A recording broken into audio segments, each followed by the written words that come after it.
మనం పని చేస్తేనే యుగాంతం జరుగుతుంది. ఇది మన కర్తవ్యం. మనం ఎలాగైనా చనిపోవాలి, రోగంతోనైనా చనిపోవాలి, వయసు మళ్ళైనా చనిపోవాలి. చావన్నది ఖాయమైపోయింది కనుక బ్రతుకుంటే మనం దేవుని కోసమే చావాలి. అదే మీరు తీసుకోవలసిన ఒక మంచి నిర్ణయం. మీ ధనాన్ని దేవునికి ఖర్చు పెడతారా? మీ సమయాన్ని దేవునికి ఖర్చు పెడతారా? మీ ఆరోగ్యాన్ని దేవునికి ఇస్తారా? మీ జ్ఞానాన్ని దేవునికి ఇస్తారా? మీ గాత్రాన్ని, మీ స్వరాన్ని దేవునికి ఇస్తారా? మీ ఇష్టం. మీ చేతలు ఆయనకు కావాలి, మీ నడతలు ఆయనకు కావాలి, మీ ఆలోచనలు ఆయనకు కావాలి.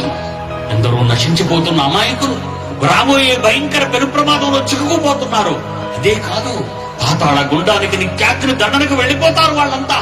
వాళ్ళందరి మీద జాలిపడండి, వాళ్ళందరినీ కనికరించండి, వాళ్ళ మీద మీ దయ చూపించండి. వాళ్ళ కోసం మీ సమయాన్ని వెచ్చించండి, మీ ధనాన్ని ఖర్చు చేయండి. మీరు మీ సంఘాన్ని సిద్ధపరచండి, మీరు మీ సంఘాన్ని గాయపరచండి, మీరు మీ సంఘాన్ని తీసుకుని వెళ్ళండి. ప్రపంచాన్ని వెలిగించండి. జీవవాక్యాన్ని చేతబట్టి లోకమందు జ్యోతులుగా మీ దేవునికి కనిపించండి. ఇదే మా చివరి కోరిక.